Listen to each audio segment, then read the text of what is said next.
Si je vous racontais ce que j'ai vu dans les coulisses de la salle du royaume, peut-être ne regarderiez-vous plus jamais un homme en costume-cravate de la même manière. Parce que j'ai découvert que plus le rang était élevé dans la congrégation, plus ils avaient du pouvoir entre les mains, plus ils étaient pourris à l'intérieur. Et le pire dans tout ça, c'est mon propre mari, un ancien respecté par tous, qui m'a enseigné cette leçon de la façon la plus cruelle possible.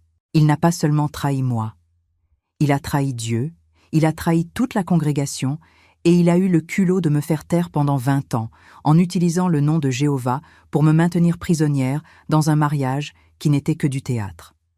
Bonjour mes chers amis, je m'appelle Jeanne, mais vous pouvez m'appeler Mamie Jo. J'ai 76 ans et je suis née en 1949, ici même à Paris, dans la banlieue Est. Aujourd'hui, je veux partager avec vous une histoire que j'ai gardée enfermée au fond de mon cœur pendant si longtemps qu'elle a commencé à peser plus lourd qu'une croix sur mes épaules. Avant de commencer, j'aimerais savoir d'où vous me regardez. Laissez-moi un commentaire là en bas, j'adore savoir que ma voix arrive dans tant de petits coins différents de cette belle France. Et si vous pouvez, laissez un petit pouce bleu et abonnez-vous à la chaîne, ça aide beaucoup cette petite vieille à continuer de raconter ses histoires. J'ai grandi dans une famille catholique modeste. Mon père Barthélemy était ouvrier dans une usine textile, et ma mère Pauline cousait à domicile quand elle arrivait à trouver du travail supplémentaire.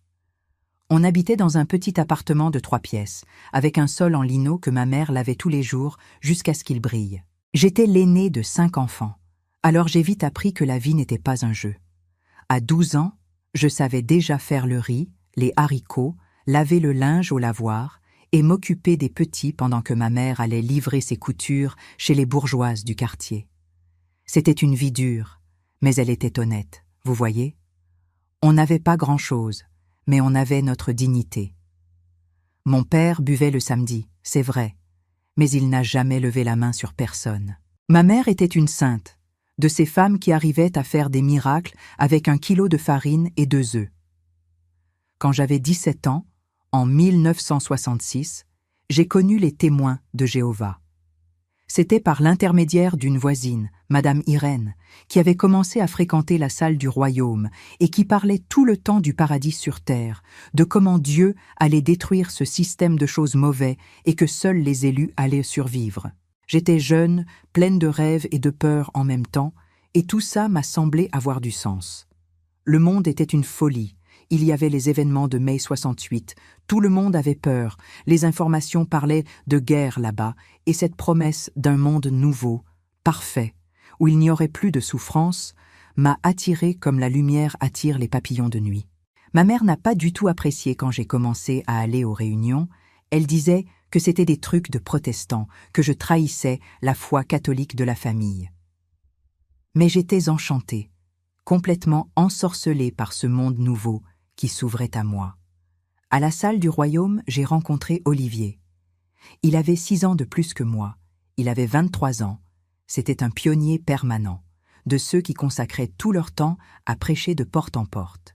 Olivier était beau, je ne vais pas mentir. Il avait un air sérieux, les cheveux toujours coiffés avec de la brillantine, des vêtements impeccables, une voix grave et ferme quand il lisait la Bible. Toutes les jeunes sœurs le regardaient, mais il m'a choisi moi.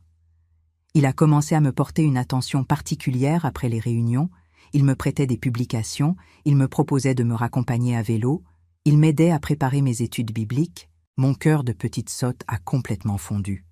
Je pensais avoir trouvé l'homme parfait, craignant Dieu, dévoué, travailleur. Olivier travaillait comme assistant administratif dans un petit cabinet comptable. Il gagnait peu mais suffisamment, et pendant son temps libre, il ne pensait qu'à servir Jéhovah. Nous nous sommes mariés en décembre 1968, quand j'avais 19 ans. C'était un mariage simple à la salle du royaume, sans grande fête, juste un déjeuner chez mes parents avec la famille proche et quelques frères de la congrégation. Olivier a fait un beau discours sur comment nous allions construire une famille exemplaire, servir Dieu ensemble, élever nos enfants dans la vérité. J'étais radieuse, en robe blanche que ma mère avait cousue pour moi, croyant chaque mot qui sortait de sa bouche. Nous sommes allés vivre dans une petite chambre qu'on louait près de la salle du royaume, une pièce et une kitchenette, mais c'était à nous. J'ai tout arrangé avec tant de soin, des petits rideaux aux fenêtres, des napperons brodés, un petit pot de fleurs sur le rebord. Je pensais que j'allais être heureuse pour toujours. Les premières années ont été bonnes, je ne vais pas mentir. Olivier était attentionné, on prêchait ensemble de porte en porte, on allait aux réunions 3 fois par semaine, au congrès, aux assemblées.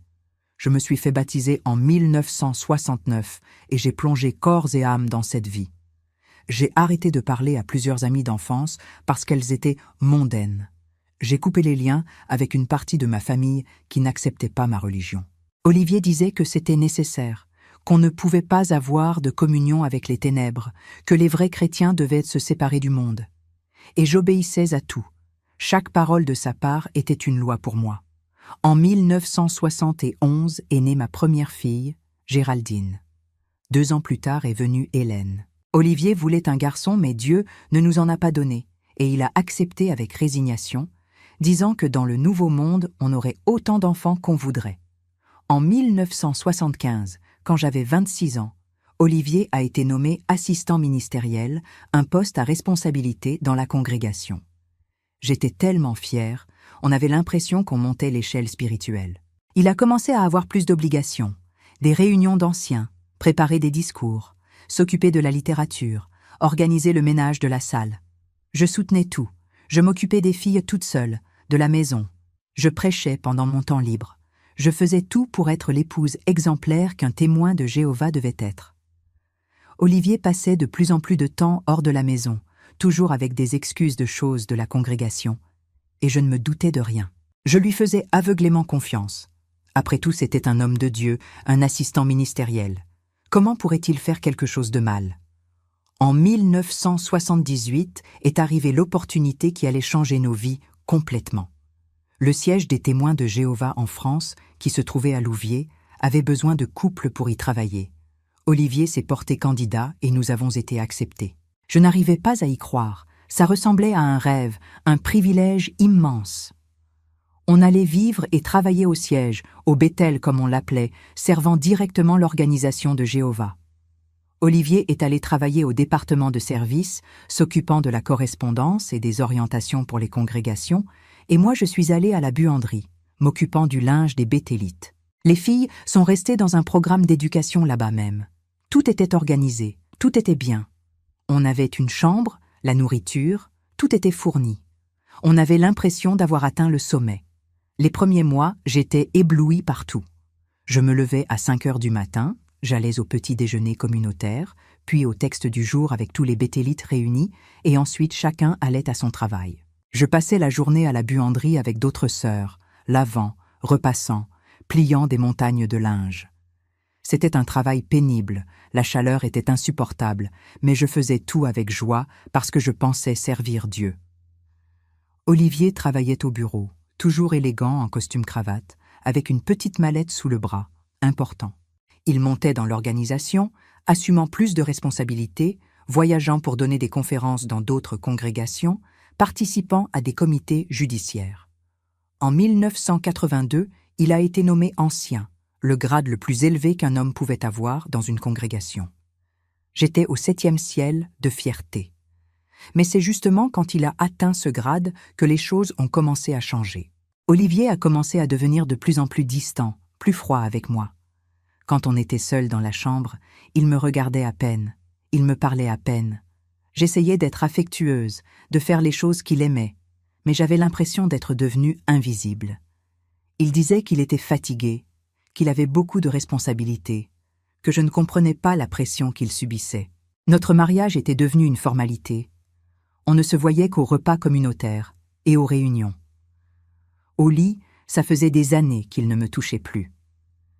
Je souffrais en silence, pensant que c'était ma faute, que je n'étais pas assez bonne épouse, que peut-être Jéhovah me testait. J'ai même parlé à quelques sœurs plus âgées pour leur demander conseil, et toutes me disaient la même chose. Sois soumise, prie plus, sois patiente. Le mari est le chef. Alors je ravalais ma douleur et je continuais. Un après-midi de 1985, j'étais à la buanderie comme d'habitude. C'était un jour de chaleur insupportable, cette chaleur qui colle à la peau. J'avais terminé mon travail plus tôt et j'ai décidé d'aller jusqu'au bureau apporter une chemise propre à Olivier, qui avait taché la sienne au déjeuner avec de la sauce tomate. J'ai monté les escaliers, je suis passé par le couloir, cette odeur de papier et de bois ciré qu'il y avait dans le bâtiment administratif. Quand je suis arrivé près de la salle où Olivier travaillait, j'ai entendu des voix. La porte était entr'ouverte. Je me suis approché et j'ai reconnu sa voix, mais il y avait une autre voix aussi, une voix féminine que je connaissais. C'était Danielle, une sœur veuve d'environ 40 ans, qui travaillait à la cuisine. J'allais frapper à la porte quand je l'ai entendu rire, un petit rire discret, intime, et ensuite j'ai entendu un bruit étrange, comme un baiser. Mon corps entier s'est figé là dans le couloir. Mon cœur a commencé à battre si fort que j'ai cru que j'allais m'évanouir. Je ne savais pas quoi faire, si j'entrais, si je partais, si je criais. Je suis resté paralysé là, tremblant de partout, avec la chemise propre dans les mains, sentant le monde s'écrouler sur moi. Après quelques minutes qui m'ont semblé une éternité, j'ai entendu Olivier dire doucement « Vas-y, Daniel, avant que quelqu'un n'arrive. On se voit après. » La porte s'est ouverte et Daniel est sorti, arrangeant ses vêtements, ses cheveux. Quand elle m'a vu là debout dans le couloir, son visage est devenu blanc, complètement sans couleur. Elle a murmuré un « Excusez-moi » et elle est partie presque en courant, disparaissant par le couloir. Je suis resté là, tenant cette chemise, les jambes flageolantes, sans réussir à bouger. Olivier est apparu à la porte quelques secondes plus tard, il a vu que c'était moi, et le masque de l'homme sain est tombé un instant. J'ai vu de la peur dans ses yeux, mais aussitôt il a repris contenance, a ajusté sa cravate, et m'a dit d'une voix froide « Qu'est-ce que tu fais là ?» Je n'ai pas réussi à dire quoi que ce soit. J'ai juste tendu la chemise vers lui avec les mains tremblantes. Il a pris la chemise, a regardé autour pour voir s'il y avait quelqu'un d'autre dans le couloir, m'a tiré à l'intérieur de la salle et a fermé la porte. « Tu as vu quelque chose ?» il a demandé, et son ton n'était pas celui de la culpabilité. C'était une menace. J'étais tellement en état de choc que j'ai seulement réussi à murmurer « Olivier, qu'est-ce qui se passait ici ?» Il a respiré profondément, a passé sa main dans ses cheveux, et ensuite il a fait quelque chose qui m'a glacé jusqu'aux os.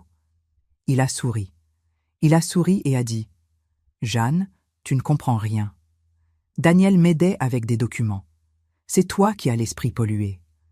Tu as besoin de prier davantage, d'enlever ces pensées impures de ta tête. » Je me suis sentie dévastée. Il me traitait de folle, d'esprit pollué, alors que j'avais vu, j'avais entendu. J'ai commencé à bégayer, essayant d'expliquer ce que j'avais entendu, son rire à elle, le bruit, mais il m'a coupé. « Ça suffit, Jeanne. Tu fais une tempête dans un verre d'eau. Si tu vas raconter ces choses partout, tu vas salir ma réputation, tu vas faire honte à notre famille, tu vas jeter l'opprobre sur le nom de Jéhovah. Tu veux ça ? Tu veux être responsable de faire trébucher d'autres frères ?» Ces mots étaient comme des couteaux, chacun coupant un morceau de moi. J'étais confuse, j'avais peur, je ne savais plus si j'avais vu ce que j'avais vu, si je devenais vraiment folle. Il s'est approché de moi, a saisi mes épaules avec force et a dit en me regardant droit dans les yeux « Tu ne vas rien dire de tout ça à personne. Compris ? Rien. C'est un piège de Satan pour détruire notre service ici au Bethel. Tu dois être forte, être loyale. » J'ai pleuré là devant lui et il a juste lâché mes épaules et a dit « Va te laver le visage et retourne au travail, et je ne veux plus entendre parler de ça. » Je suis sortie de cette salle en titubant, j'ai descendu les escaliers, je suis allée aux toilettes et j'ai vomi. J'ai vomi tout ce que j'avais dans l'estomac. Je me suis lavé le visage à l'eau froide, je me suis regardée dans le miroir et je n'ai pas reconnu la femme qui était là. J'avais l'air d'une morte vivante, les yeux enfoncés, le visage pâle. Je suis restée là, appuyée contre le lavabo, essayant de comprendre ce qui s'était passé. Est-ce que j'avais imaginé ? Est-ce que le son que j'avais entendu n'était pas ce que je pensais ? Olivier avait-il raison ? Avais-je l'esprit pollué ? Satan m'attaquait-il ? Je ne savais plus rien. Je suis retournée à mon travail comme un robot, pliant du linge, repassant, sans réussir à penser correctement. Dans les jours qui ont suivi, j'ai tout observé, faisant attention à chaque mouvement d'Olivier, de Daniel. Ils agissaient normalement, se saluaient l'un l'autre comme n'importe quels autres frères et sœurs du siège. Olivier était encore plus dévoué, plus exemplaire. Il préparait des discours merveilleux, conseillait les frères avec sagesse. J'ai commencé à me convaincre que j'avais tout imaginé, que c'était mon insécurité, mes peurs. Après tout, comment un ancien, un homme qui servait là, au Béthel, pouvait-il commettre l'adultère?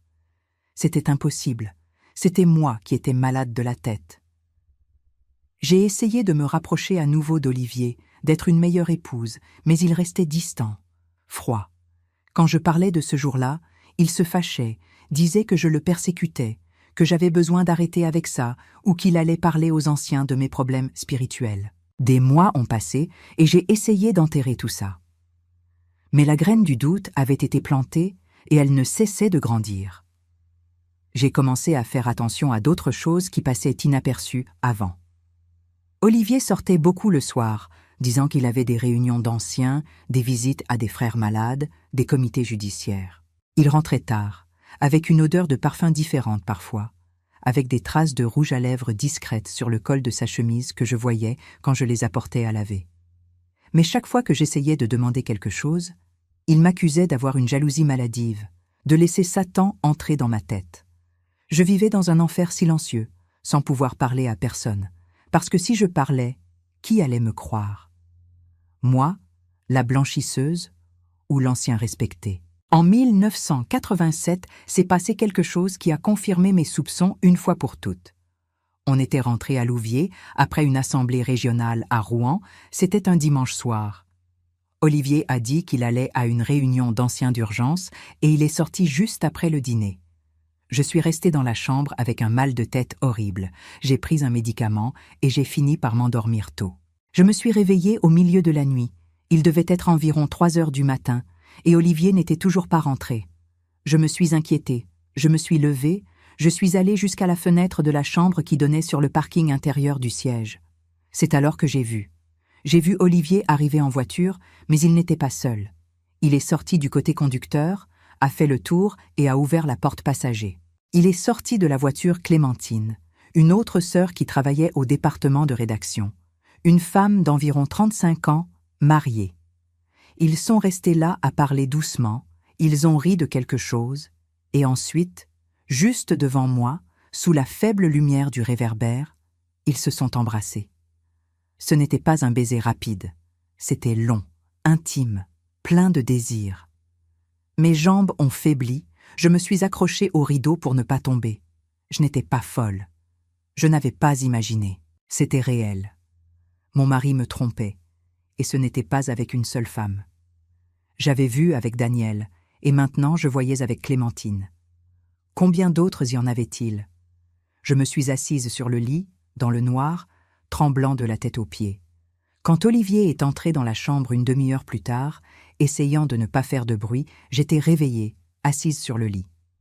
Il a eu un choc quand il a allumé la lumière et m'a vue là. « Tu ne dors pas ?» il a demandé, essayant d'avoir l'air normal. « Je t'ai vue avec Clémentine, » j'ai dit, et ma voix est sortie ferme, sans pleurs, sans drame, juste la vérité toute nue. Son visage a complètement changé. Il n'a pas essayé de nier. Il est resté là debout, me regardant, calculant quoi dire. Ensuite, il a enlevé sa veste, l'a accrochée au porte-manteau, a desserré sa cravate et a dit « Assieds-toi, on va parler. » Et là, cette nuit-là, il m'a tout raconté. Il m'a raconté qu'il avait une relation avec Daniel depuis 4 ans. Il m'a raconté qu'il avait commencé avec Clémentine il y a 6 mois. Il m'a raconté qu'il avait eu d'autres aventures sporadiques avec des sœurs d'autres congrégations quand il voyageait pour donner des conférences. Il m'a dit tout ça avec une froideur qui m'a fait plus peur que les trahisons elles-mêmes. Il ne s'est pas excusé. Il n'a montré aucun remords. Il a juste dit « Jeanne, je ne t'aime plus depuis des années. Je t'ai épousée parce que c'était ce qu'on attendait, parce que j'étais jeune et que tu étais disponible. Mais je n'ai jamais ressenti pour toi ce que j'aurais dû ressentir. Ces autres femmes me font me sentir vivant d'une façon que tu n'as jamais réussi à faire. J'ai voulu mourir à ce moment-là. » Ces mots étaient pires que n'importe quelle trahison physique. Il était en train de dire que pendant toutes ces années, toutes ces belles paroles, tout avait été un mensonge. J'ai commencé à pleurer, pas de cette façon dramatique, mais des pleurs silencieux, lourds, qui sortaient du fond de l'âme. Je lui ai demandé « Et maintenant, qu'est-ce qui va se passer ?» Il s'est assis sur le lit à côté de moi, mais il ne m'a pas touché, et a dit « Tu ne vas rien dire à personne. Parce que si tu dis quelque chose, je vais dire que tu fais une crise de nerfs, que tu as des problèmes mentaux, que tu inventes des choses par jalousie. Qui penses-tu qu'on va croire? Moi, un ancien respecté? Ou toi, une sœur émotionnelle? Et en plus, si tu dis quoi que ce soit, je vais dire que tu m'as trompé aussi. Je vais inventer des preuves, des témoins. Tu vas être exclu, tu vas perdre tes filles, ta famille, tout. Tu veux ça? » J'étais coincé, et il le savait. Chez les témoins de Jéhovah, être exclu, c'était pire que la mort. Ça signifiait que personne ne pouvait te parler, même pas ta propre famille. Tes filles ne pouvaient plus te voir. Tu étais morte vivante. Et Olivier utilisait ça comme une arme contre moi. « Alors c'est ça ?»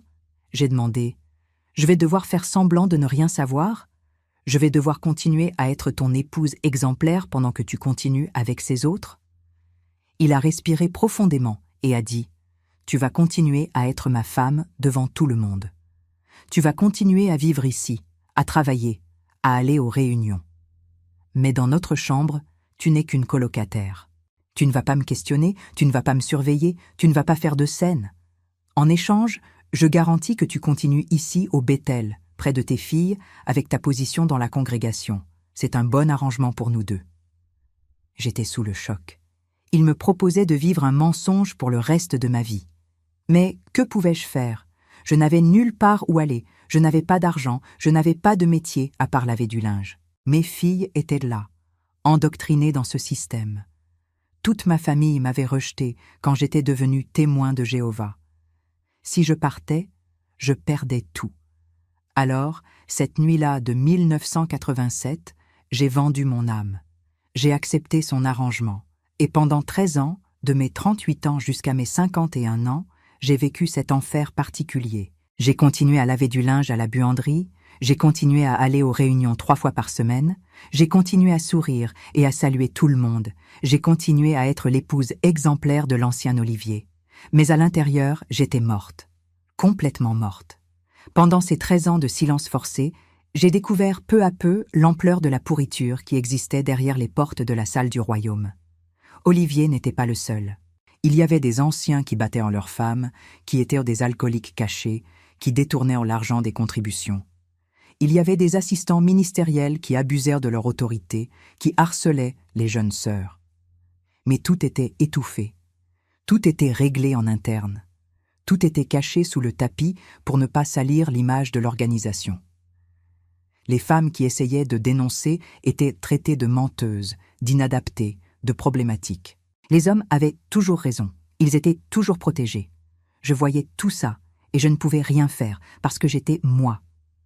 Danielle a continué d'être la maîtresse d'Olivier pendant encore quelques années, jusqu'à ce qu'elle rencontre un frère d'une autre congrégation et se marie. J'ai vu son mariage. J'ai vu Olivier faire un beau discours sur la sainteté du mariage, sur la fidélité et l'amour véritable. J'ai failli vomir sur place. Clémentine a découvert qu'elle était enceinte en 1989. Son mari, Germain, était heureux, pensant que c'était son enfant. Mais je connaissais la vérité. Je voyais Clémentine et Olivier échanger des regards. Je la voyais passer sa main sur son ventre, de cette façon particulière. Le garçon est né en 1990, et c'était le portrait craché d'Olivier. Mais personne n'a jamais su, personne n'a jamais soupçonné. Germain a élevé ce garçon comme son fils, et Olivier voyait l'enfant grandir de loin, sachant que c'était son sang, mais sans pouvoir l'assumer. Mes filles ont grandi dans cet environnement malsain. Géraldine s'est fait baptiser à 16 ans et a commencé à être pionnière permanente. Hélène a mis plus de temps. Elle avait un esprit plus questionnant, plus rebelle, mais elle a fini par céder à la pression et s'est fait baptiser à 18 ans. J'essayais de les protéger de ce que je savais. Mais en même temps, je devais les endoctriner dans tout ça, parce que si je ne le faisais pas, elles allaient se méfier de moi. C'était une torture constante. J'enseignais à mes filles qu'elles devaient être soumises à leur mari, que l'homme était le chef de la famille, qu'elles devaient servir Jéhovah avant tout. Et à l'intérieur, je criais de désespoir, parce que je savais que je les préparais au même enfer que celui dans lequel je vivais. En 1996, quand j'avais 47 ans, quelque chose s'est passé qui a été la goutte d'eau. Une toute jeune sœur est arrivée au Bethel, elle venait d'avoir 18 ans, elle s'appelait Léonore. Elle était belle, naïve, pleine de rêves de servir Jéhovah. Elle a été affectée à la cuisine avec d'autres sœurs. Olivier a commencé à lui porter une attention particulière, lui offrant de l'aide pour les études bibliques, des conseils spirituels, ce petit jeu que je connaissais si bien maintenant. J'ai tout vu se reproduire, comme un film que j'avais vu 1000 fois. J'ai essayé d'avertir Léonore de façon indirecte, je lui ai dit de faire attention, que tout le monde n'était pas ce qu'il paraissait. Mais elle était trop jeune, elle faisait trop confiance, et elle est tombée dans son piège. Un après-midi, je passais près du débarras, un endroit plus isolé où on gardait les produits de ménage. La porte était fermée, mais j'ai entendu du bruit à l'intérieur. J'ai reconnu la voix d'Olivier et une autre voix féminine, qui pleurait. J'ai collé mon oreille à la porte et j'ai tout entendu. C'était Léonore, qui pleurait, qui disait qu'elle avait peur, qu'elle ne voulait pas ça, qu'elle allait le dire à quelqu'un. Olivier lui disait de se calmer, que c'était normal, que c'était une expression d'affection entre frères et sœurs, qu'elle faisait tout un drame pour rien. J'ai senti une colère si grande monter en moi que j'ai cru que j'allais exploser. Cette fille avait l'âge de mes filles. Elle était manipulée, trompée, violentée émotionnellement par cet homme que tout le monde pensait sain. Et j'étais restée silencieuse pendant des années, le protégeant, lui permettant de continuer à faire ça à d'autres femmes. J'ai ouvert la porte d'un coup, sans frapper, sans prévenir. La scène que j'ai vue m'a dégoûtée. Olivier avait coincé Léonore contre le mur, les mains sur ses épaules, son visage près du sien. Quand il m'a vue, il s'est éloigné rapidement, a ajusté sa cravate, a repris contenance. Léonore avait les yeux rouges d'avoir tant pleuré, les vêtements tout froissés, elle tremblait de partout. J'ai regardé Olivier et j'ai dit d'une voix que je n'ai même pas reconnue comme la mienne. « Sors d'ici, maintenant !» Il m'a regardé avec colère, avec mépris, mais il est sorti. Je suis restée seule avec Léonore dans ce débarras qui sentait le désinfectant et le moisi. Elle s'est effondrée en pleurs dans mes bras, elle pleurait comme une enfant effrayée. Je l'ai tenue, je l'ai laissée pleurer tout ce qu'elle avait besoin de pleurer. Et quand elle s'est un peu calmée, nous nous sommes assises là par terre entre les seaux et les balais, et elle m'a tout raconté. Olivier avait commencé à lui porter une attention particulière il y a 3 mois. Au début, c'était juste des compliments, puis des invitations à étudier la Bible ensemble, puis des touches discrètes sur l'épaule, sur la main, des câlins plus longs. Elle avait trouvé ça étrange, mais elle avait pensé que c'était juste sa façon d'être, qu'il était un ancien respecté, donc il ne pouvait pas faire quelque chose de mal. Mais ces dernières semaines, ça avait empiré. Il avait commencé à l'embrasser, à la toucher de façon inappropriée, toujours dans des endroits cachés, toujours avec l'excuse qu'ils étaient seuls, que personne n'allait découvrir, que c'était une forme spéciale d'affection entre frères et sœurs choisis. Léonore était confuse, avait peur, ne savait pas si c'était normal, si c'était elle qui comprenait mal.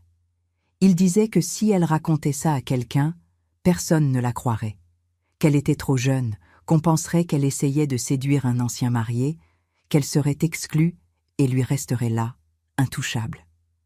J'ai écouté tout ça et j'ai senti mon âme se briser en deux. Parce que j'avais permis ça. J'avais vu, j'avais su, et j'étais restée silencieuse. Combien de Léonore y avait-il eu pendant ces 13 ans? Combien de femmes avaient souffert entre ses mains pendant que je faisais semblant de ne pas voir? J'ai tenu les mains de Léonore et je lui ai dit « Tu n'es pas folle, tu n'as pas tort. Il est un prédateur, un loup déguisé en agneau. Et je vais t'aider. » Léonore m'a regardée avec ses yeux rouges et a demandé « Comment ? Personne ne me croira. Il est ancien. Je ne suis personne. » J'ai respiré profondément et j'ai dit « Parce que je vais témoigner en ta faveur. Parce que je connais toutes les autres. Parce que le temps de se taire est terminé. » Je suis sortie de ce débarras décidée. Pour la première fois en 13 ans, j'ai senti que j'avais un but, une raison de me réveiller. Ça n'allait pas être facile, je le savais. J'allais tout perdre.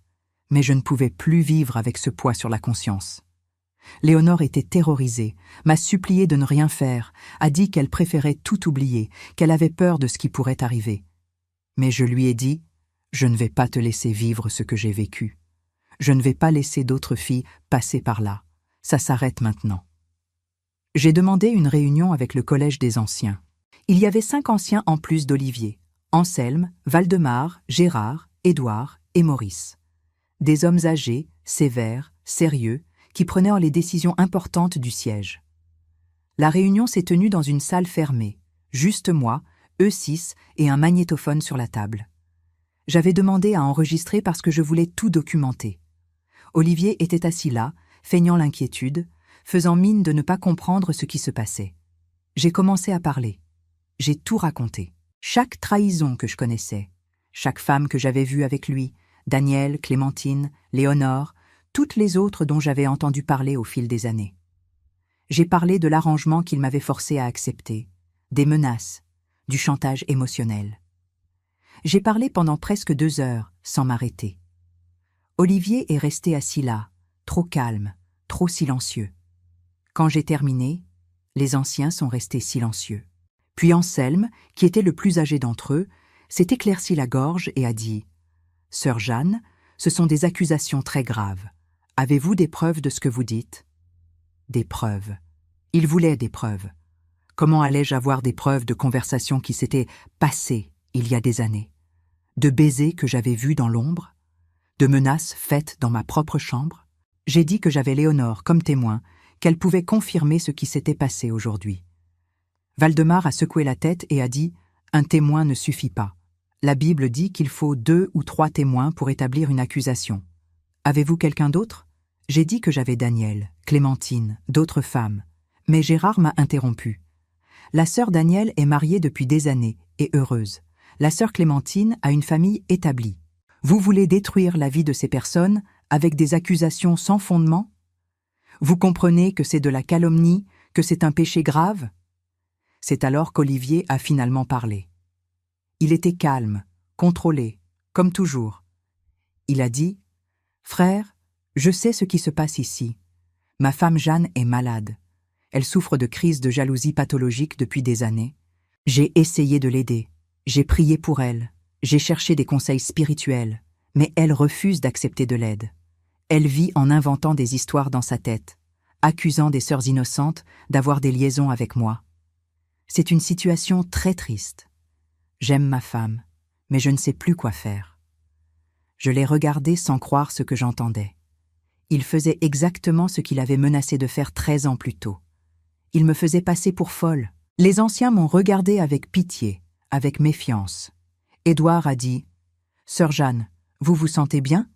Vous dormez correctement? » Parfois, le démon attaque notre esprit quand nous sommes faibles spirituellement. Peut-être avez-vous besoin d'un temps de repos, moins de travail, plus de prières et d'études. J'ai voulu crier, j'ai voulu taper sur la table, j'ai voulu arracher ce magnétophone et le leur jeter à la figure. Mais je savais que toute réaction émotionnelle serait utilisée contre moi. Alors, j'ai respiré profondément et j'ai dit « Je ne suis pas folle. Je sais ce que j'ai vu. Je sais ce que j'ai vécu. Et vous avez l'obligation d'enquêter, d'appeler ces femmes à témoigner, de protéger la congrégation de cet homme. » Maurice, qui n'avait encore rien dit jusque-là, a dit « Sœur, le frère Olivier est un ancien exemplaire depuis plus de 15 ans. Il sert Jéhovah avec dévouement. Il a une réputation impeccable. Ce que vous demandez, c'est que nous détruisions sa réputation sur la base de votre seule parole, sans preuve concrète. » La réunion s'est terminée en disant qu'ils allaient prier sur le sujet, qu'ils allaient enquêter, mais je savais déjà comment ça allait finir. Et c'est fini exactement comme je l'imaginais. 3 semaines plus tard, ils m'ont appelé pour une autre réunion. Cette fois, seulement Anselme, Valdemar et Gérard. Olivier n'était pas là. Ils m'ont dit qu'ils avaient parlé avec Daniel, avec Clémentine et avec d'autres sœurs que j'avais mentionnées. Toutes ont tout nié. Elles ont dit que j'inventais, qu'elles n'avaient jamais rien eu avec Olivier, qu'il avait toujours été respectueux et approprié. Ils ont aussi parlé avec Léonore, et la pauvre fille, terrorisée, était revenue sur ses déclarations et avait dit que c'était un malentendu, qu'Olivier n'avait jamais rien fait de mal, que c'était elle qui avait mal interprété une conversation pastorale.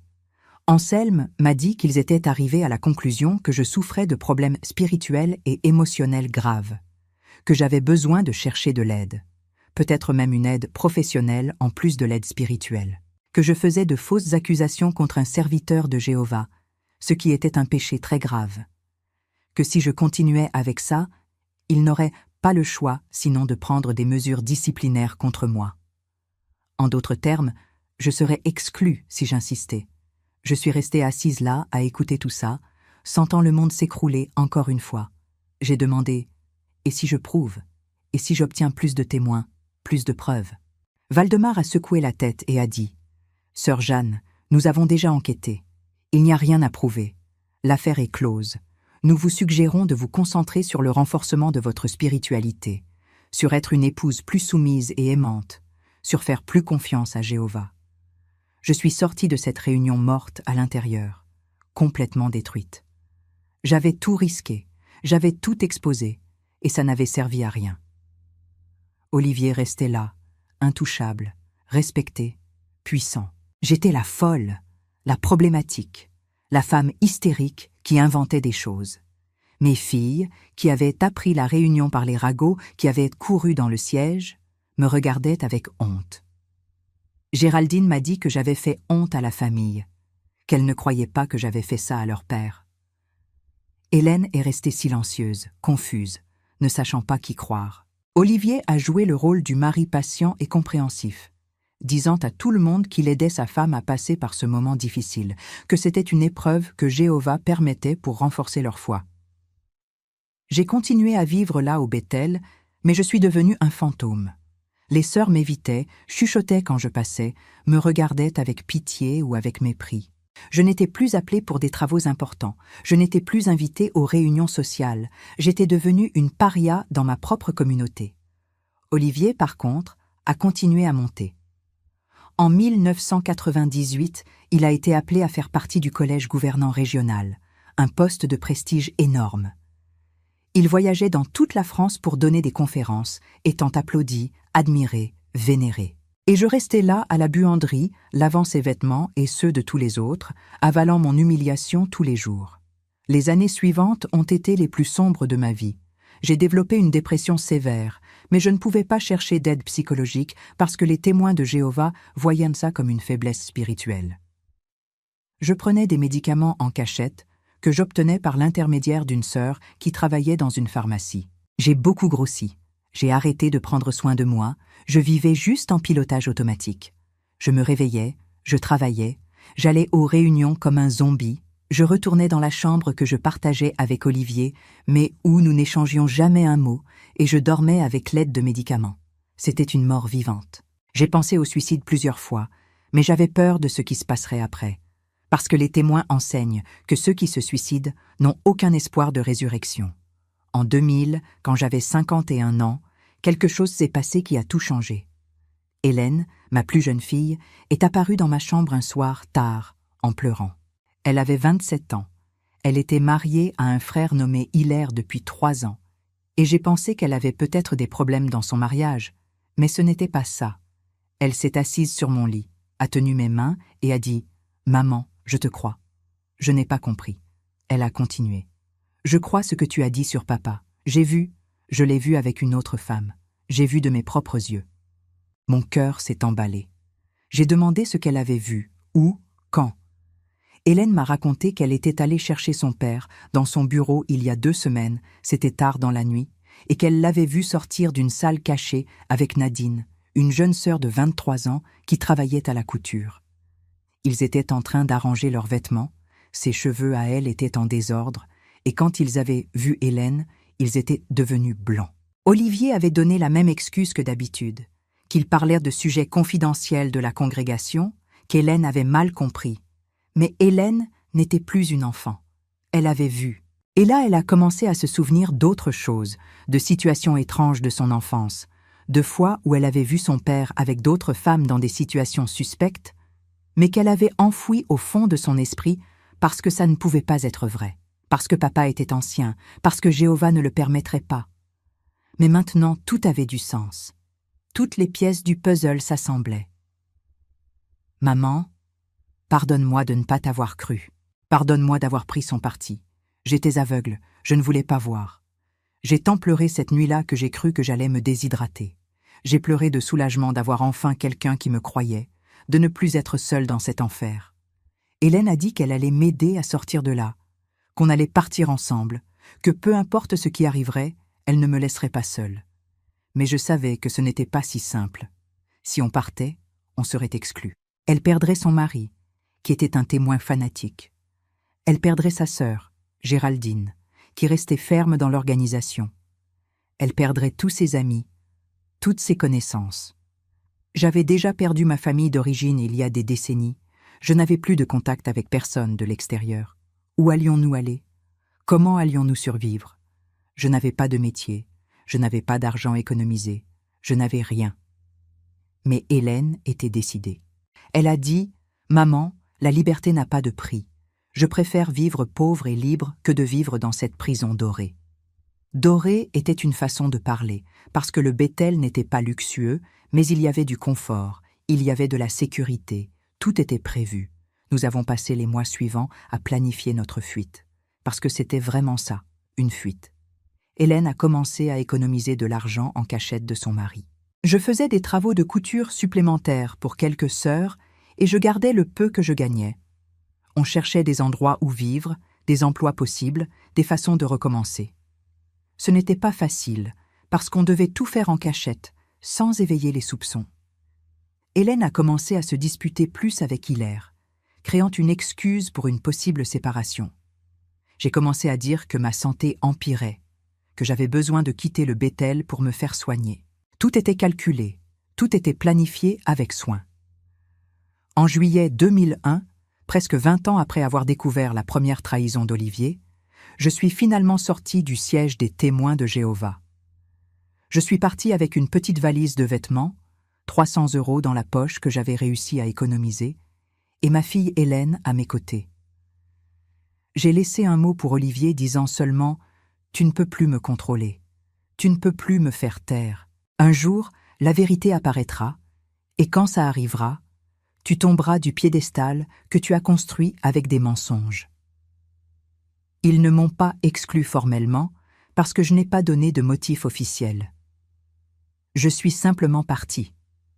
J'ai arrêté d'aller aux réunions. J'ai arrêté d'avoir des contacts avec n'importe quel témoin. Je suis devenue une exclue de fait, même si pas officiellement. Les premiers mois ont été horribles. Hélène s'est séparée d'Hilaire officiellement et il a demandé son exclusion pour abandon du foyer. Géraldine a coupé tout contact avec moi et avec sa sœur. Olivier a répondu que j'avais eu un effondrement nerveux complet et qu'il avait tout essayé pour m'aider, mais que j'avais refusé. Toute la communauté s'est rangée de son côté, comme toujours. Mais pour la première fois en décennies, je pouvais respirer. J'étais pauvre, j'étais sans famille, je recommençais à zéro à 52 ans, mais j'étais libre. Libre du mensonge, libre de l'oppression, libre de cette prison qu'ils appelaient paradis spirituel. Nous avons vécu gratuitement chez une connaissance d'Hélène pendant quelques mois. Hélène a trouvé un emploi comme vendeuse dans un magasin et j'ai commencé à faire des ménages dans des maisons de famille. C'était un travail pénible pour mon âge et pour ma santé déjà affaiblie. Mais c'était honnête, c'était le mien. Chaque centime que je gagnais était gagné à la sueur de mon front, mais il était propre. Il n'était pas taché du sang de victimes réduites au silence. Nous avons économisé assez pour louer une petite chambre, sans luxe du tout. Mais c'était à nous. Nous avons acheté des meubles d'occasion, des ustensiles de seconde main. Nous avons monté notre petite vie humble, mais libre. Hélène a rencontré un garçon, Thibaut, qui n'était pas témoin de Jéhovah, qui n'était d'aucune religion, mais qui était bon, honnête, travailleur. Ils ont commencé à sortir ensemble, et j'ai vu ma fille sourire vraiment pour la première fois en années. Dans les années suivantes, j'ai reconstruit ma vie peu à peu.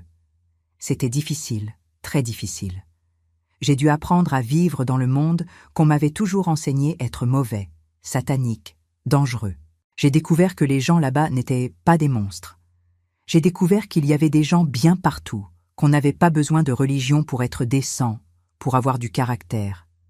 J'ai fait de vraies amitiés pour la première fois de ma vie, des amitiés qui n'étaient pas conditionnelles, qui ne dépendaient pas du fait que je suive des règles strictes.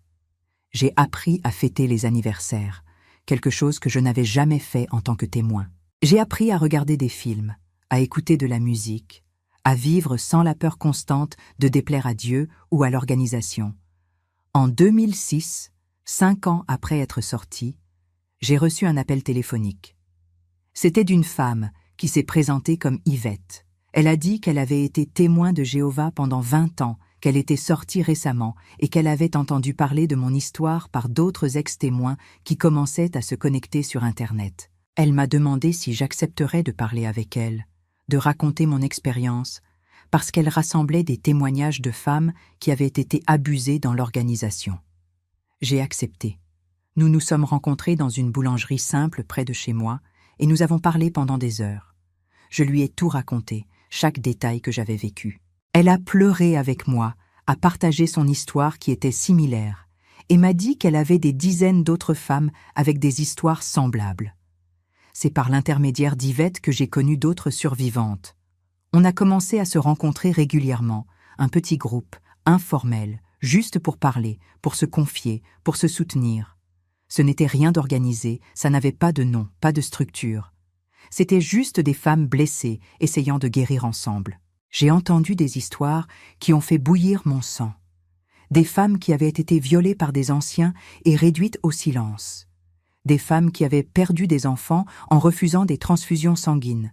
Des femmes qui avaient été battues par des maris qui continuaient d'être des anciens respectés. Des femmes qui avaient été expulsées pour avoir dénoncé des abus. C'était un schéma. Toujours le même schéma. Les hommes protégeaient les hommes. Les femmes étaient jetables. Olivier a continué sa brillante carrière au sein de l'organisation. Il est devenu surveillant itinérant, un poste encore plus élevé, où il visitait des congrégations dans tout le pays, donnant des orientations, faisant des discours, étant traité comme une royauté spirituelle. Je suivais de loin par l'intermédiaire d'ex-témoins qui avaient encore des contacts là-bas. Il s'était remarié avec une sœur veuve nommée Joséphine, 20 ans plus jeune que lui. La pauvre ne savait pas avec qui elle s'était mariée. Olivier avait construit une réputation d'homme qui avait souffert avec une épouse instable, mais qui avait persévéré à servir Jéhovah malgré tout. Il était devenu un exemple de foi, de persévérance, de dévouement. En 2012, quand j'avais 63 ans, j'ai appris que Léonore s'était suicidée. Cette jeune fille que j'avais essayé de protéger, qui avait été manipulée par Olivier, qui avait tout nié par peur, n'avait pas supporté de porter ce fardeau. Elle avait laissé une lettre disant qu'elle ne pouvait plus vivre avec les souvenirs, avec la culpabilité, avec la honte. Elle avait essayé de parler plusieurs fois au fil des années, mais n'avait jamais été entendue, jamais été crue. Quand je l'ai appris, j'ai passé une semaine sans pouvoir sortir du lit. La culpabilité me dévorait. Et si j'avais insisté davantage? Et si je l'avais mieux protégée? Et si j'avais tout exposé publiquement, quelles qu'en soient les conséquences? Mais Yvette m'a dit que ce n'était pas ma faute, que j'avais fait ce que je pouvais, que c'était le système qui était malade et qu'une personne seule ne peut pas renverser un système. La mort de Léonore a été un tournant pour moi. J'ai décidé que je n'allais plus me taire. J'ai commencé à chercher d'autres victimes d'Olivier. Par l'intermédiaire de contacts, d'ex-témoins, de gens qui connaissaient des gens, j'ai trouvé des femmes qui étaient passées entre ses mains. Danielle, la première maîtresse que j'avais découverte, a finalement accepté de me parler. Son mariage avait échoué, elle avait quitté l'organisation et elle était prête à dire la vérité. Elle a tout confirmé. Elle a dit que leur liaison avait duré 6 ans, qu'Olivier avait promis qu'il allait se séparer de moi et l'épouser, qu'elle l'avait cru, qu'il l'avait utilisée et jetée quand elle ne l'intéressait plus. Elle m'a demandé pardon en pleurant, a dit qu'elle avait honte d'avoir tout nié à l'époque, qu'elle avait eu peur de tout perdre.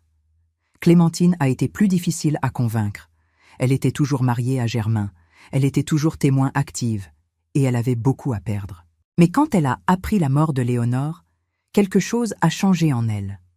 Elle a accepté de me parler en secret. Elle a confirmé qu'elle avait eu une liaison avec Olivier pendant presque 2 ans, que son fils, maintenant âgé de 22 ans, était d'Olivier. Elle a dit qu'elle portait ce mensonge comme une pierre sur la poitrine, qu'elle ne supportait plus. Mais elle avait trop peur de tout exposer, parce que ça allait détruire sa famille, son mariage, toute sa vie. J'ai compris. Je n'ai pas jugé. Chacune a son temps, sa limite. Au cours des années suivantes, j'ai réussi à rassembler les témoignages de 12 femmes qui avaient été impliquées avec Olivier. 12 femmes en plus de 40 ans de mensonges. 12 vies marquées, certaines complètement détruites.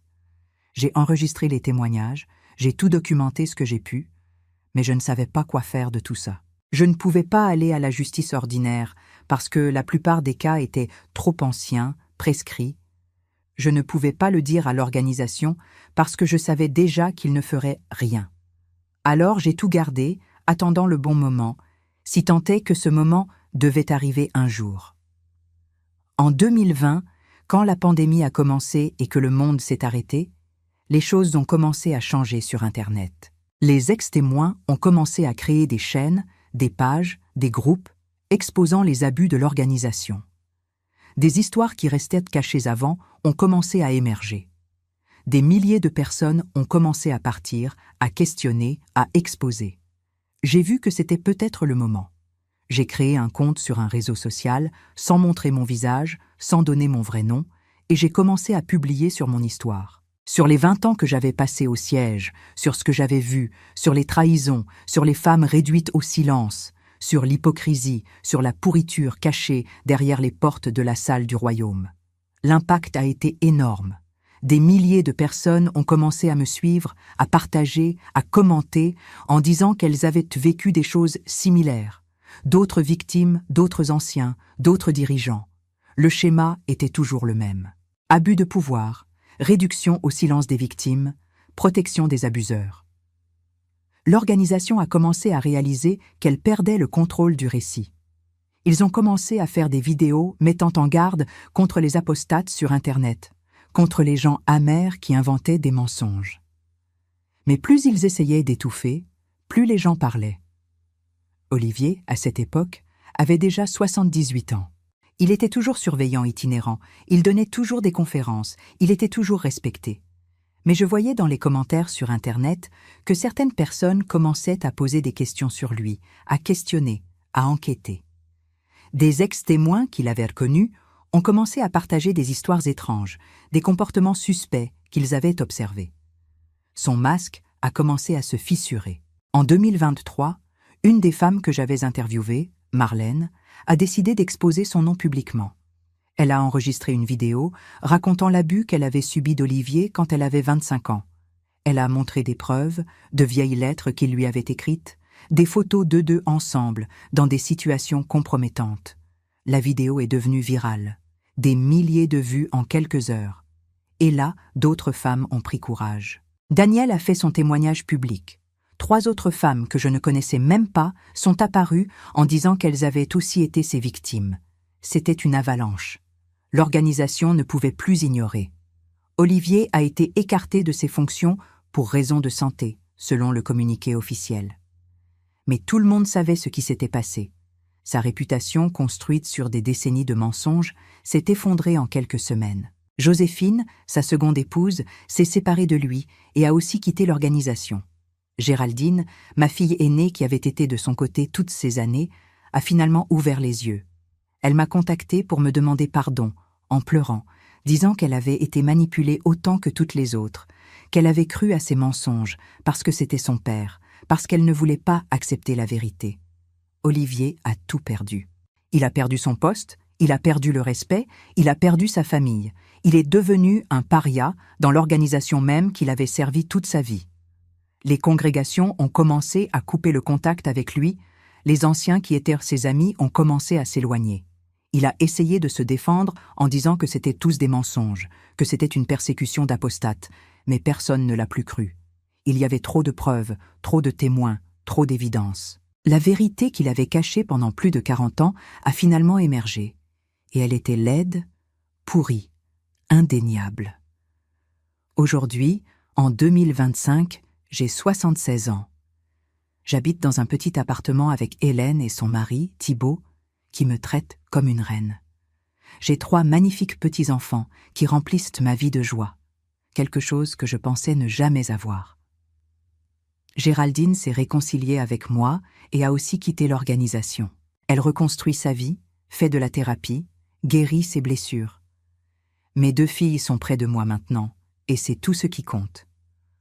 Olivier vit seul dans une petite chambre louée, malade, abandonné, récoltant exactement ce qu'il a semé. Je n'ai pas pitié de lui. Je ne ressens pas de colère non plus. Je ressens juste du vide quand je pense à lui, comme si toutes ces années avaient été un cauchemar dont j'ai finalement émergé. Les femmes qui ont été ses victimes guérissent chacune à leur rythme. Certaines portent encore des traumatismes profonds, font un suivi psychologique, prennent des médicaments pour l'anxiété et la dépression. D'autres ont réussi à aller de l'avant et à construire de belles vies. Danielle s'est remariée avec un homme de l'extérieur qui la traite bien, qui la respecte. Marlène est devenue avocate et aide aujourd'hui d'autres victimes d'abus religieux. Chacune a trouvé son chemin. Je les rencontre de temps en temps, on prend un café, on parle, on rit, on pleure ensemble. Nous sommes devenus une famille de survivantes, liées par la douleur mais aussi par le dépassement. En regardant en arrière, ces 76 ans de vie, je vois que j'en ai gaspillé plus de la moitié prisonnière d'un mensonge. Prisonnière d'un mariage qui n'a jamais été réel, dans une religion qui utilisait Dieu comme excuse pour contrôler et manipuler, dans un système qui protégeait les prédateurs et réduisait les victimes au silence. J'ai perdu ma jeunesse, ma santé, des années qui ne reviendront jamais. Mais j'ai appris des choses que beaucoup de gens n'apprennent jamais. J'ai appris qu'on n'a pas besoin de religion pour avoir du caractère, qu'on n'a pas besoin d'organisation pour avoir la foi, que Dieu, s'il existe, n'est pas enfermé dans une salle du royaume avec des hommes en costume cravate décidant qui est digne et qui ne l'est pas. J'ai appris que la liberté vaut plus que la sécurité, vaut plus que le confort, vaut plus que l'approbation sociale. J'ai appris qu'il vaut mieux vivre un jour en étant vrai que toute une vie en étant un mensonge. J'ai appris que ça ne sert à rien de garder des secrets pour protéger ceux qui ne méritent pas de protection, que le silence ne profite qu'à l'oppresseur, jamais à la victime. J'ai appris que la loyauté aveugle est dangereuse, que questionner n'est pas un manque de foi, que le doute est sain. J'ai appris que la femme n'est pas née pour être soumise, que le mariage n'est pas une prison, que ça n'existe pas cette histoire de chef de famille. Il existe un partenariat où il n'existe rien. J'ai appris qu'il y a des loups partout, mais certains s'habillent en agneaux et utilisent la Bible dans leurs mains. J'ai appris que le pire type de menteur est celui qui ment au nom de Dieu, parce qu'il ne trompe pas seulement les gens. Il utilise leur foi comme une arme. J'ai appris que les institutions religieuses, peu importe lesquelles, sont faites de personnes, et les personnes sont faillibles, et quand vous donnez trop de pouvoir à des personnes faillibles, le résultat est toujours une tragédie. J'ai appris que la vérité apparaît toujours, ça peut prendre des décennies, mais elle apparaît. Et quand elle apparaît, il n'y a pas de force au monde qui puisse la retenir. Les gens me demandent si je regrette d'être restée silencieuse si longtemps, si je regrette de ne pas avoir crié plus fort, de ne pas m'être battue davantage, de ne pas avoir tout exposé dès le début. La réponse est oui et non. Oui, parce que j'aurais peut-être pu éviter que d'autres femmes souffrent. Non, parce que j'ai fait ce que je pouvais avec les outils que j'avais à l'époque. J'étais une femme sans instruction, sans argent, sans réseau de soutien, complètement endoctrinée, avec peur de perdre mes filles, avec peur de tout perdre. C'est facile de juger de l'extérieur, mais ceux qui ont vécu savent que ce n'est pas simple. Ce n'est pas un choix entre noir et blanc. C'est une zone grise, pleine de peur, de doute, de manipulation psychologique. Ce que j'ai vu à la salle du royaume au cours de ces 20 ans à travailler au siège m'a effrayée non pas parce que c'était du sexe, de la trahison, du mensonge. Ça existe partout. Ça m'a effrayée parce que tout ça était masqué de sainteté. C'était l'hypocrisie élevée au niveau d'un art. C'étaient des hommes qui montèrent sur scène et parlaient de moralité, de pureté, de famille, de fidélité, et ensuite descendaient et faisaient exactement le contraire. C'était un système qui punissait les femmes pour avoir porté une jupe 1 centimètre au-dessus du genou, mais fermait les yeux pour les anciens qui commettaient l'adultère. C'était une organisation qui excluait les jeunes pour avoir fréquenté quelqu'un de l'extérieur, mais protégeait les prédateurs tant qu'ils étaient assez importants. J'ai vu des mariages détruits parce que l'épouse avait questionné une doctrine. J'ai vu des familles brisées parce qu'un enfant avait décidé d'aller à l'université au lieu d'être pionnier. J'ai vu des parents expulser leurs enfants de chez eux parce qu'ils étaient gays. J'ai vu des femmes être blâmées d'avoir été violées parce qu'elles portaient des vêtements provocants. J'ai vu des enfants mourir parce que les parents avaient refusé une transfusion sanguine. J'ai vu des jeunes se suicider parce qu'ils avaient été exclus et avaient perdu tous leurs amis et leurs familles. J'ai vu des personnes âgées qui avaient consacré toute leur vie à l'organisation être mises de côté quand elles n'étaient plus utiles. J'ai tout vu et j'ai été complice en me taisant. Cette culpabilité, je la porte et je la porterai jusqu'à ma mort. Mais j'ai aussi vu des femmes incroyablement fortes qui ont survécu à des choses que personne ne devrait vivre. J'ai vu des mères qui ont perdu des enfants et ont trouvé la force de continuer. J'ai vu des épouses qui ont été battues pendant des années et ont finalement eu le courage de partir. J'ai vu des femmes qui ont été violées et se sont reconstruites. J'ai vu des jeunes qui ont été expulsés de chez elles et ont créé leur propre famille. J'ai vu des femmes âgées qui sont sorties après 60 ans dans l'organisation et ont tout recommencé à zéro. J'ai vu de la résilience, j'ai vu du courage, j'ai vu une force que je ne savais même pas qui existait, et ça me donne de l'espoir. Mon histoire n'est pas unique. Il y a des milliers de Jeanne là-bas, chez les témoins de Jéhovah et dans d'autres religions aussi. Des femmes prisonnières de mariages abusifs, parce que la religion dit que le divorce est un péché. Des femmes contrôlées, manipulées, réduites au silence, abusées, tout au nom de Dieu. Et la plupart ne parlent pas, ne dénoncent pas, ne partent pas, parce qu'elles ont peur. Peur de perdre leur famille, peur d'aller en enfer, peur de déplaire à Dieu, peur de n'avoir nulle part où aller. C'est une peur légitime, réelle, paralysante. Alors quand quelqu'un me demande pourquoi je ne suis pas parti plus tôt, pourquoi je n'ai pas parlé plus tôt, je réponds « parce que la peur est réelle et ceux qui n'ont jamais vécu ça n'ont pas le droit de juger. » Ce que je veux que les gens comprennent avec mon histoire, c'est que l'abus ne se produit pas seulement quand il y a de la violence physique. L'abus psychologique, émotionnel, spirituel est aussi ou plus destructeur que le physique. Olivier n'a jamais levé la main sur moi. Il ne m'a jamais donné un coup de poing, une gifle, une bousculade. Mais il m'a détruite quand même. Il m'a détruite avec des mots, avec de la manipulation, avec du gaslighting, avec du chantage émotionnel. Il m'a fait douter de ma propre santé mentale, de ma mémoire, de ma perception de la réalité. Il m'a isolé, il m'a contrôlé, il m'a gardé en otage, en utilisant ma foi et ma peur comme menottes. Et c'est aussi violent que n'importe quelle agression physique, sauf que les marques n'apparaissent pas sur le corps, elles apparaissent sur l'âme. Et je veux qu'on comprenne aussi que sortir d'une religion à contrôle élevé est un processus long et douloureux. Ce n'est pas juste sortir par la porte et c'est tout. C'est déconstruire tout ce que vous avez cru toute votre vie. C'est réapprendre à penser par vous-même. C'est gérer la culpabilité d'avoir été complice, même involontairement. C'est gérer le traumatisme d'avoir été manipulé. C'est reconstruire votre identité de zéro parce que tout ce que vous étiez était lié à cette religion. C'est apprendre à vivre dans le monde qu'on vous a enseigné être mauvais. C'est se faire des amis quand vous ne savez pas comment se faire de vrais amis parce que tous ceux que vous aviez étaient les conditionnels. C'est un processus qui peut prendre des années, des décennies même. J'ai eu de la chance d'avoir Hélène avec moi. J'ai eu de la chance d'être sortie encore relativement jeune, à 52 ans, avec le temps de reconstruire. Il y a des gens qui sortent à 70 ans, à 80 ans, et n'ont ni le temps ni l'énergie pour recommencer. Il y a des gens qui sortent et ne supportent pas la solitude, et retournent, même en sachant que c'est un mensonge, parce qu'au moins, là-bas, il y a une communauté, il y a un but, il y a une structure. C'est cruel, c'est triste, mais c'est la réalité. C'est pourquoi je respecte aussi ceux qui restent, tant qu'ils ne font de mal à personne. Parce que je sais à quel point c'est difficile de sortir. Je sais le prix qu'on paie, mais pour ceux qui pensent à sortir, pour ceux qui sont dans le doute, pour ceux qui souffrent dans une religion à contrôle élevé, je veux dire, vous pouvez le faire.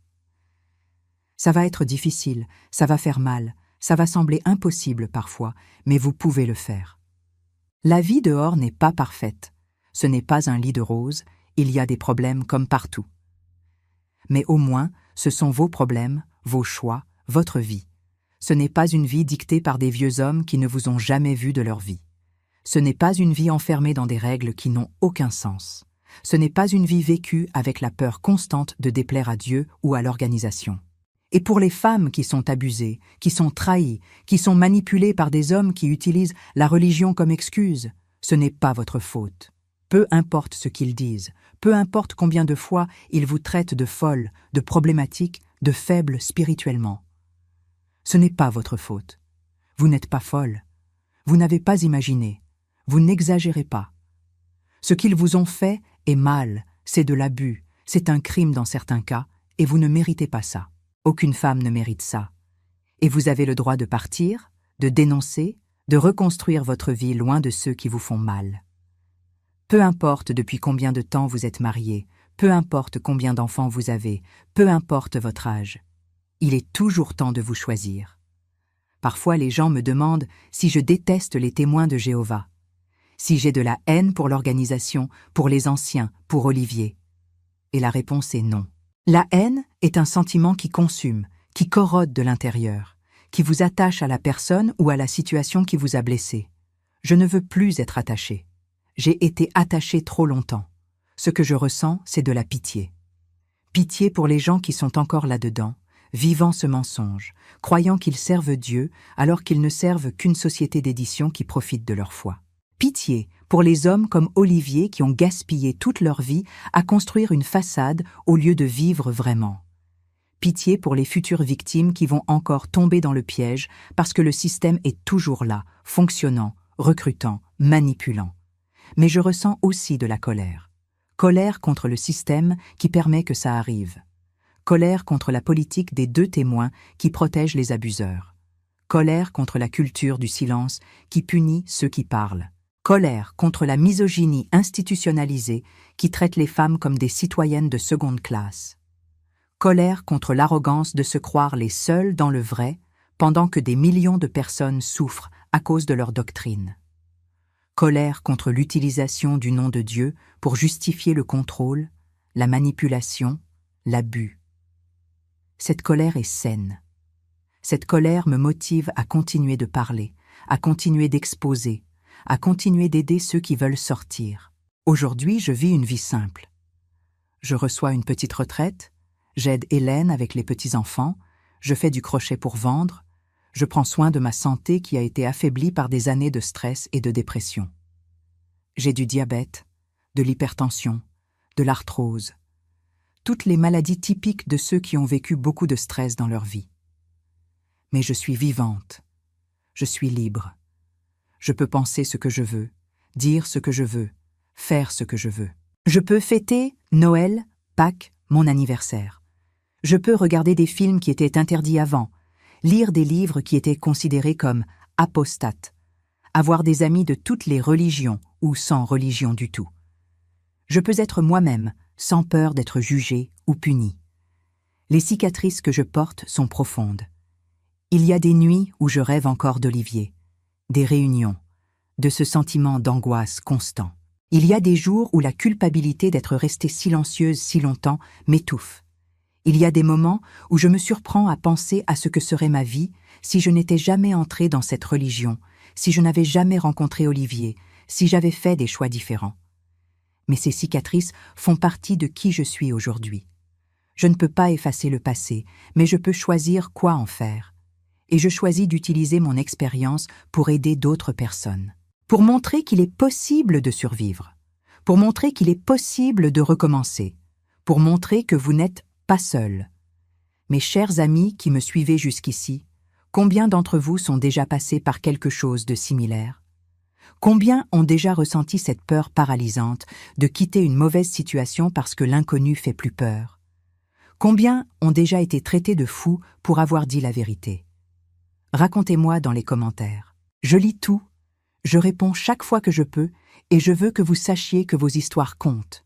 Vos douleurs sont valides, vos expériences méritent d'être entendues. Une chose que j'ai apprise pendant toutes ces années, c'est que la vérité libère. Ça peut faire mal, ça peut être gênant, ça peut détruire des illusions confortables, mais ça libère. Pendant 20 ans, j'ai vécu enchaînée aux mensonges d'Olivier, aux mensonges de l'organisation, à mes propres mensonges que je me racontais pour réussir à survivre. Quand j'ai finalement eu le courage d'affronter la vérité, quand j'ai arrêté de faire semblant que tout allait bien, quand j'ai admis que j'avais été trompée, manipulée, abusée, c'était comme si un poids immense s'était enlevé de mes épaules.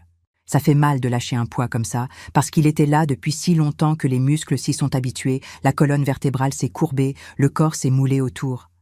Mais quand vous le lâchez, quand vous vous redressez, quand vous respirez profondément sans ce poids écrasant votre poitrine, vous comprenez que ça en valait la peine. Géraldine m'a dit une fois, après être sortie de l'organisation, qu'elle se sentait orpheline, qu'elle avait perdu les parents spirituels, la mère organisation, le père Jéhovah qu'elle connaissait, qu'elle était dans le monde sans carte, sans boussole, sans direction. J'ai parfaitement compris parce que j'ai ressenti la même chose. Quand vous êtes élevé dans une religion à contrôle élevé, ils vous donnent toutes les réponses. Ils vous disent quoi penser, quoi faire, comment agir dans chaque situation.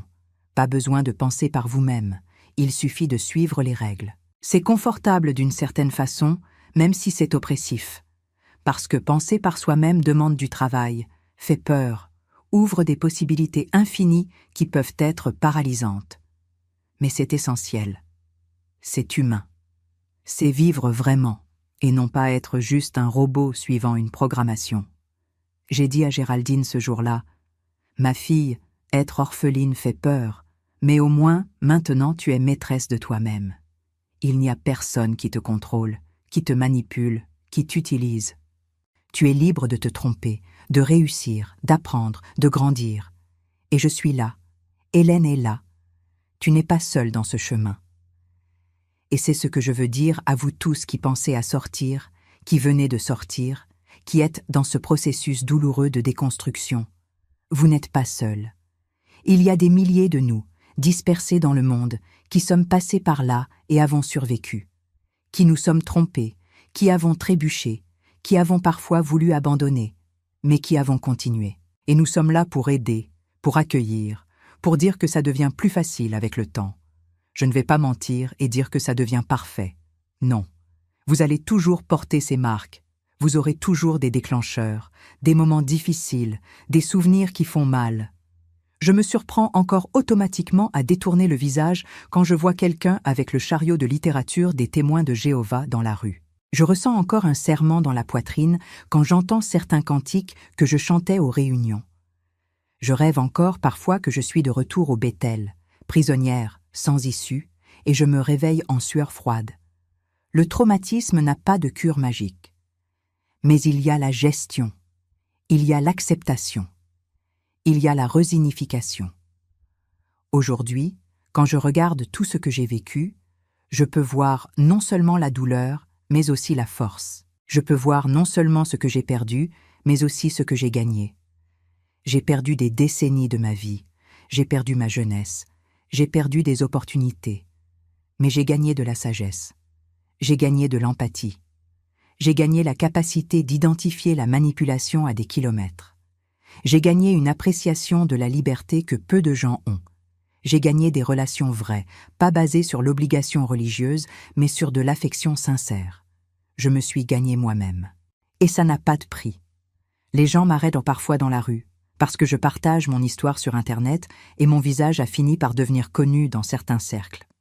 Ils m'arrêtent et disent « Vous m'avez donné le courage de sortir » ou « Votre histoire a sauvé mon mariage parce que j'ai réalisé à temps que je tombais dans le même piège » ou « Ma fille a vu votre témoignage et a abandonné l'idée de se faire baptiser ». Chaque fois que j'entends ça, je pleure. Je pleure de soulagement de savoir que ma souffrance n'a pas été vaine. Que si au moins une personne a été aidée, si au moins une vie a été sauvée, alors ça valait la peine d'exposer mes blessures, mes hontes, mes erreurs. Olivier a aujourd'hui 80 ans. Il vit seul dans un endroit que même ses filles ne visitent pas. Géraldine a essayé de maintenir le contact pendant un temps, mais n'a pas supporté la toxicité, les manipulations constantes, ses tentatives de se faire passer pour une victime. Il a littéralement tout perdu. L'organisation qu'il a servie pendant plus de 50 ans l'a jeté comme une ordure quand il n'a plus servi leurs intérêts. Les amis qu'il pensait avoir ont disparu. La réputation qu'il a construite s'est transformée en poussière. Il est seul, avec ses mensonges, ses regrets, sa conscience. Si tant est qu'il en ait une, parce que les psychopathes n'en ont généralement pas. Je ne sais pas s'il regrette. Je ne sais pas s'il comprend l'ampleur du mal qu'il a causé. Je ne sais pas s'il perd le sommeil en pensant aux femmes qu'il a détruites, à Léonore qui s'est tuée, aux enfants qui ont grandi dans des foyers brisés à cause de lui. Je ne sais pas, et sincèrement, je m'en fiche, maintenant. C'est son problème. Je me suis libérée de lui, de son influence, de son pouvoir sur moi. Il peut être vivant physiquement, mais pour moi il est mort il y a longtemps. Il n'est devenu qu'un mauvais souvenir, une leçon apprise de la façon la plus douloureuse possible. Ce qui m'a effrayée dans cette salle du royaume, ce n'était pas de découvrir que mon mari était un menteur, un manipulateur, un adultère. C'était de découvrir que tout le système était construit pour protéger des hommes comme lui. Que ce n'était pas un cas isolé, c'était la norme. Qu'il y avait des oliviers dans chaque congrégation, dans chaque pays, dans chaque coin où les témoins de Jéhovah existent. Et qu'ils sont tous protégés par la même structure patriarcale, misogyne, autoritaire, qui n'admet pas le questionnement, n'accepte pas la dénonciation, ne permet pas la justice. C'est systématique, c'est institutionnel, c'est délibéré. Et le pire, c'est de savoir que ça continue. Qu'en ce moment même, il y a des femmes qui sont abusées, réduites au silence, manipulées, dans des salles du royaume dans toute la France, dans le monde entier. Il y a des Léonore menacées pour ne pas parler. Il y a des Jeanne traitées de folles pour avoir dénoncé. Il y a des enfants élevés dans ce système malade, apprenant que l'autorité n'est jamais questionnée, que les hommes sont supérieurs, que les femmes existent pour servir. Et je ne peux pas toutes les sauver. Je n'ai pas ce pouvoir. Mais je peux parler, je peux témoigner, je peux montrer que la survie est possible. Je peux allumer une petite lumière dans l'obscurité pour ceux qui cherchent une sortie. Mes chers amis, si vous retenez une leçon de mon histoire, que ce soit celle-ci, ne laissez jamais aucune religion, aucune personne, aucune institution vous faire douter de votre perception de la réalité. Si vous voyez quelque chose de mal, c'est probablement mal. Si vous sentez que vous êtes manipulé, vous l'êtes probablement. Si quelque chose vous cause de l'inconfort, de la peur, de l'angoisse constante, prêtez attention à ces signaux. N'ignorez pas votre instinct. Ne laissez personne vous convaincre que vous êtes fou, problématique, faible spirituellement. Faites-vous confiance. Faites confiance à votre intuition. Faites confiance à votre capacité de discernement. Et si vous êtes dans une mauvaise situation, que ce soit un mariage abusif, une religion toxique, un travail exploiteur, une famille contrôlante, sachez que vous avez le droit de partir. Vous n'êtes pas un arbre pour rester planté au même endroit à souffrir. Vous avez des jambes, vous avez une volonté propre, vous avez le droit de chercher le bonheur, la paix, la liberté. Peu importe depuis combien de temps vous êtes dans cette situation. Peu importe combien vous avez investi. Peu importe combien de personnes seront déçues. Votre vie est à vous. Votre bonheur compte. Votre bien-être compte. Vous comptez. J'ai gaspillé 20 ans de ma vie prisonnière d'un mensonge par peur de sortir. 20 ans qui ne reviendront jamais. Mais je ne vais pas gaspiller les années qui me restent. Chaque jour où je me réveille libre est une victoire. Chaque rire de mes petits-enfants est une preuve que ça valait la peine d'avoir eu du courage. Chaque message de quelqu'un disant que mon histoire l'a aidé est une confirmation que je suis sur le bon chemin. J'aurais pu mourir dans cette prison dorée, amère, frustrée, pleine de regrets. Mais j'ai choisi de vivre. J'ai choisi d'être libre. Et c'est la meilleure décision que j'ai prise de ma vie.